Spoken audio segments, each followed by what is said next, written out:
At the mention of desserts, chocolate is at the topmost list, especially by women. A champion of native cocoa, well, hereabouts is called cocoa, Pam Lim Cinco started as a home baker. Her passion for chocolate led her to develop fine products that use only our native cocoa beans.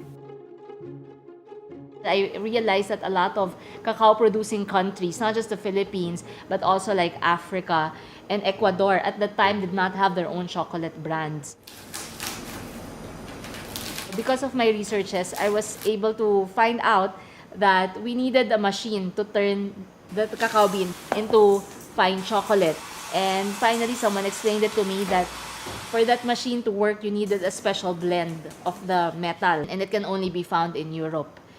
And since it was very expensive, I had to find a way so that we could be funded. And fortunately, we were able to tap into the OST and we got a grant to get our machine. So from there, I was able to finally get back again to some of the farmers that I met through the Cacao Foundation and also through USEC Berna. And I got to try the beans and turned it into our own chocolate.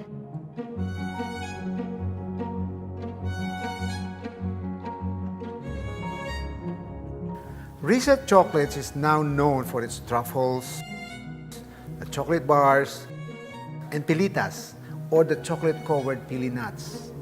In 2016, it was invited to join the Salon du Chocolat, the biggest chocolate show in the world. While the other chocolate makers brought their impressive entourage and equipment, Pam flew to London with only her husband and her advocacy. A lot of people were saying that there's cacao in the Philippines, so that alone was an eye-opener for them. And in London, a lot of the British are not very fond of dark chocolate yet. Not the way the French or the Japanese like it. They like their milk chocolate, but they liked our chocolate and they were asking, "Are you sure this is dark chocolate? Why is it so light? Why is it not as heavy as the others?" And I said, "That's the Philippine cacao for you. It's fruitier, it's lighter. You know, I'd like to think it's a happier kind of chocolate bean and a happier chocolate when you make it." And they like it that it's not as extra fine. That's also what we purposely did, not to make it extra fine, so that there's a bit of effort in unraveling the taste of our bean, the taste of your chocolate, so the chocolate lingers more. And we were surprised and happy that it was appreciated there. We want to put back the Philippines in the chocolate map. That's what the government has to focus on. So that's number one, save the native beans. And then second, they need to help educate our farmers on the proper way to grow our cacao and how to properly do the fermentation process. And then third, they need to support the local chocolate makers through not just for the chocolate making itself, but also making it easier for us to introduce our chocolate not just to our fellow Filipinos, but also to the world. If chocolate isn't your cup of tea, then perhaps a cup of coffee is. The second largest commodity traded in the world, second only to oil. Coffee is the most popular beverage in the world. Taken as a wake-me-upper during breakfast, this stimulating brew is also served to cap a meal with dessert. To know more about its varieties, we recommend a visit to the market up north.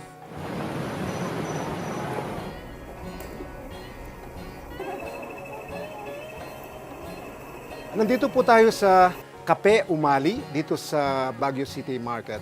And, well, nakalagay dun sa billboard nila. It's been around since 1948.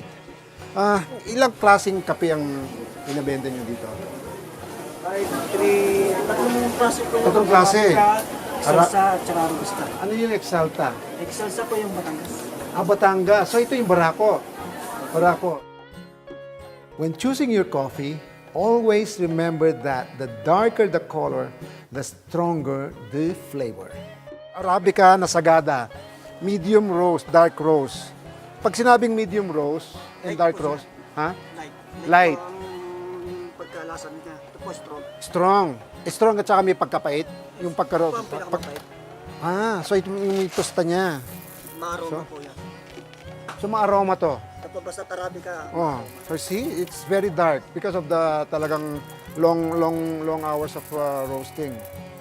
So dark roast Arabica from Sagada. See. Coffee for us Filipinos anyway. Dessert will not be complete without the coffee, and you know the other way around too. Coffee as is, it could be something, but it's always better with something sweet. When Chasing Flavors returns, I'll teach you my own sweet recipe. The French have cheeses to end their meal. So I'm combining two cultures here using fresh watermelon and topped with quesong puti